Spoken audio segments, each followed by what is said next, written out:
Hello friends, welcome to my channel. दोस्तों, आज की वीडियो में हम लोग बात करेंगे कि जो कस्टमर्स क्रेडिट कार्ड होल्डर्स हैं, वो किस तरह से अपना सिबिल स्कोर इम्प्रूव कर सकते हैं, किस तरीके से वो अपना सिबिल स्कोर ठीक कर सकते हैं।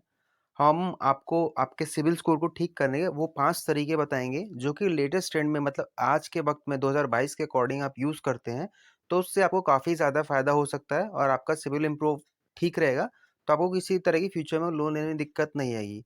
अब दोस्तों नॉर्मली होता ये है कि कई कई बार हम लोगों को कार, बाइक या फिर मकान का लोन लेना होता है या फिर किसी भी तरह का लोन चाहिए होता है, तो हमें बैंक से लोन की आवश्यकता पड़ जाती है, जब हमें पैसा ज़्यादा चाहिए होता है। अब होता ये है कि ज़्यादातर मामलों में तो हमें लोन मिल जाता है, जब हमारा सिबिल स्कोर ठीक रहता है। लेकिन कई बार ऐसा होता है कि हमारा लोन रिजेक्ट हो जाता है, बैंक ये कह देता है कि आपका सिबिल स्कोर या फिर क्रेडिट स्कोर सही नहीं है और उस रीज़न की वजह से क्योंकि आपका सिबिल स्कोर ठीक नहीं है, तो बैंक हमें मना कर देता है, हमें लोन नहीं देता है।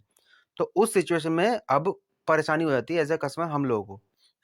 तो यहाँ पर हमें इस बात का ध्यान देना है कि कोई भी बैंक या फाइनेंशियल इंस्टीट्यूशन लोन देने से पहले हमारा सिबिल स्कोर ज़रूर चेक करता है और अगर जब वो हमारा सिबिल स्कोर चेक किया जाता है, तो उस सिचुएशन में अगर हमारा सिबिल स्कोर 750 प्लस है, तो बैंक या भी कोई भी फाइनेंशियल इंस्टीट्यूशन है हमें बहुत ईज़िली लोन प्रोवाइड कर देता है और हमें कोई दिक्कत नहीं होती। अगर हमारा स्कोर 750 या उससे कम है, तो बैंक या तो आपसे हायर इंटरेस्ट रेट लगाएगा, आपसे ज़्यादा इंटरेस्ट लेगा या फिर कोई ना कोई आनाकानी करेगा, कोशिश करेगा बचने की लोन देने से। अभी फ़िलहाल की सिचुएशन के हिसाब से मैं आपको बता रहा हूँ। तो दोस्तों सबसे पहले हम लोग जानते हैं कि सिबिल स्कोर खराब कैसे होता है। अब होता क्या है दोस्तों लोग कि अक्सर बैंक से लोन ले लेते हैं या फिर क्रेडिट कार्ड से ज़्यादा शॉपिंग कर लेते हैं। लेकिन कई बार ऐसा होता है कि हम लोग ज़्यादा शॉपिंग कर लेते हैं और उसकी टाइम से पेमेंट नहीं कर पाते हैं या डिफ़ॉल्ट कर देते हैं, तो जिसकी वजह से सीधा-सीधा असर उसका हमारे क्रेडिट स्कोर पे पड़ता है। अगर हमने भी इस तरह कोई लोन ले रखा है, आपने भी इस तरह कोई लोन ले रखा है, क्रेडिट कार्ड शॉपिंग करी है, तो उसका टाइम से पेमेंट कर दें और कोशिश करें कि टाइम से पहले ही पेमेंट कर दें, तो उसकी वजह से आपका सिबिल स्कोर इम्पैक्ट नहीं होगा और आपका क्रेडिट कार्ड है और या फिर बिल है या फिर जो भी क्रेडिट कार्ड की ईएमआई है, उसको टाइम से लें। क्योंकि अगर आपने किसी भी बैंक से लोन लिया है और उसे नहीं चुकाया टाइम से, तो आपका सिबिल स्कोर खराब हो जाएगा और ऐसी स्थिति में फिर आपको सिबिल स्कोर को ठीक करने के लिए बहुत ज़्यादा प्रॉब्लम क्रिएट हो सकती है। अब दोस्तों हम लोग दूसरा स्टेप जान लेते हैं कि अ, जो क्रेडिट कार्ड को हमें यूज़ करना होता है, वो कितना यूज़ करना होता है ताकि सिबिल स्कोर पे आपके इम्पैक्ट ना पड़े। तो दोस्तों यहाँ पर मैं एक चीज़ आपको बोलना चाहूँगा, मैंने आज के लाइव सेशन में बोला था कि आपका जो भी क्रेडिट कार्ड है, उसका जो मैक्सिमम आप यूज़ करें, यूटिलाइज़ करें, वो 30% करें। इससे ज़्यादा यूटिलाइज़ेशन ना करें।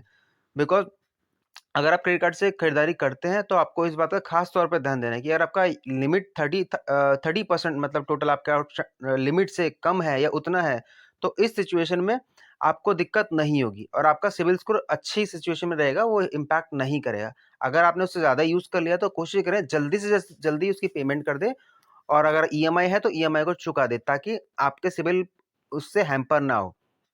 अब दोस्तों तीसरा पॉइंट पढ़ लेते हैं। कई बार दोस्तों क्या होता है कि हम लोग को ये नहीं मालूम है कि अगर हम लोग लोन नहीं लेते हैं, उस वजह से भी सिबिल खराब हो जाता है।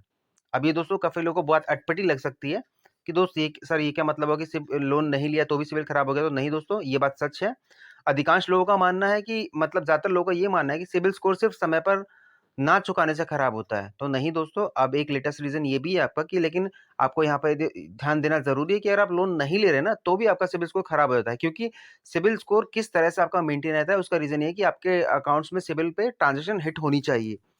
कोई ईएमआई, कोई लोन कुछ ना कुछ चलते रहना चाहिए ता और उसकी पेमेंट आप टाइम से करते रहिए। तो आप वो करते रहेंगे तो आपका जो ट्रांज़ैक्शन चलती रहेगी आपके सिबिल रिकॉर्ड में, तो आपका सिबिल स्ट्रॉन्ग रहेगा आपका और डाउन नहीं जाएगा आपका। तो इसी वजह से अगर आपका कोई लोन नहीं भी है, तो पॉसिबल है तो कोई छोटा-मोटा लोन ले लीजिए, जिससे आपकी ट्रांज़ैक्शन चलती रहे और सिबिल क्रेडिट स्कोर आपका बनता रहे आपका, कोई दिक्कत ना हो। अब दोस्तों चौथा पॉइंट देख लेते हैं हम लोग कि पॉसिबल है तो आप अपने क्रेडिट कार्ड सारे ना बंद करें। इस बात का आपको ध्यान रखना है। अगर आपके पास मल्टीपल क्रेडिट कार्ड्स हैं, आप ज़्यादा यूज़ नहीं करना चाहते हैं, तो आप बाकी सारे कार्ड्स बंद कर दें, एटलीस्ट आप एक कार्ड चालू रखें। अगर आप अपना क्रेडिट कार्ड बिल्कुल सारे ही बंद कर देंगे, तो आप शॉपिंग नहीं कर पाएँगे, शॉपिंग नहीं करेंगे तो आपका सिबिल में कोई ट्रांज़ैक्शन नहीं होगा, तो उस वजह से आपका फिर सिबिल इम्पैक्ट कर सकता है। तो कोई भी एटलीस्ट आप एक कार्ड हमेशा क्रेडिट कार्ड यूज़ करें और उसके टाइम से पेमेंट करते रहें। एटलीस्ट आप एक मोबाइल रिचार्ज कर लीजिए महीने में, कुछ भी कीजिए लेकिन ट्रांज़ैक्शन ज़रूर होनी चाहिए, उससे आपको दिक्कत नहीं होगी। अब दोस्तों हम लोग यहाँ पे ये जान लेते हैं, लास्ट में ऑप्शन आपको बताऊँगा, पाँचवाँ पॉइंट कि सिबिल स्कोर किस चीज़ पे डिपेंड करता है। तो दोस्तों जो हमारा सिबिल स्कोर बनता है वो 3-4 अलग-अलग पॉइंट्स पे मिलके बनता है आपका। सबसे पहला जो 30% सिबिल स्कोर है हमारा, वो इस बात पे डिपेंड करता है कि हम समय पर लोन चुका रहे हैं या नहीं चुका रहे हैं। मतलब हम लोग जो लोन लिया है उसकी टाइमली पेमेंट कर रहे हैं या नहीं कर रहे हैं। पहला पॉइंट ये, सिबिल स्कोर किस बात पे डिपेंड करता है। अब दूसरा point, CIBIL score 25% CIBIL score हमारा इस बात पे डिपेंड करता है कि हमारा जो लोन है वो सिक्योर्ड है या अनसिक्योर्ड है, इस पे भी डिपेंड करता है। इसके बाद जो अनसिक्योर्ड है फिर सिक्योर्ड है, उसमें ये चीज़ चेक की जाती है कि जो हमारा 25% लोन एक्सपोज़र है, वो कर्ज 20% कर्ज के ऊपर निर्भर करता है। इस बात का ध्यान रखना है, मतलब कि जो टोटल आपका स्कोर, आपका जो सिबिल स्कोर काउंट करता है, उसमें 30% स्कोर सिबिल स्कोर इस बात पे निर्भर करता है कि आप समय पर लोन चुका रहे हैं या नहीं चुका रहे हैं। 25% आपका डिपेंड करता है कि सिबिल स्कोर अनसिक्योर्ड है और सिक्योर लोन पर निर्भर करता है। इसके बाद नेक्स्ट जो 25% लोन है वो क्रेडिट एक्सपोजर पर डिपेंड करता है कि किस तरह आप अपना जो क्रेडिट कार्ड आपको मिला है उसको किस तरह से यूज़ कर रहे हैं। और इसके अलावा बाकी जो रेस्ट 20% है आपके, वो कर्ज के उपयोग पर निर्भर करता है कि आपका जो कर्ज का इस्तेमाल जो कर रहे हैं वो किस तरह से कर रहे हैं। तो दोस्तों ये सारी पॉइंट्स हैं आपको, जिनको आप ध्यान से फॉलो करेंगे तो आपका सिबिल स्कोर हैम्पर नहीं होगा और आपको परेशानी नहीं होगी किसी भी तरह से सिबिल को यूज़ करने में। आपका सिबिल हमेशा ठीक रहेगा। तो उम्मीद करता हूँ दोस्तों आपको मेरा आज का वीडियो पसंद आया होगा। चैनल पर नए तो चैनल सब्सक्राइब कीजिएगा, बेल आइकन प्रेस कर लीजिएगा। आज के लिए दोस्तों इतना ही। Thank you so much. Bye bye.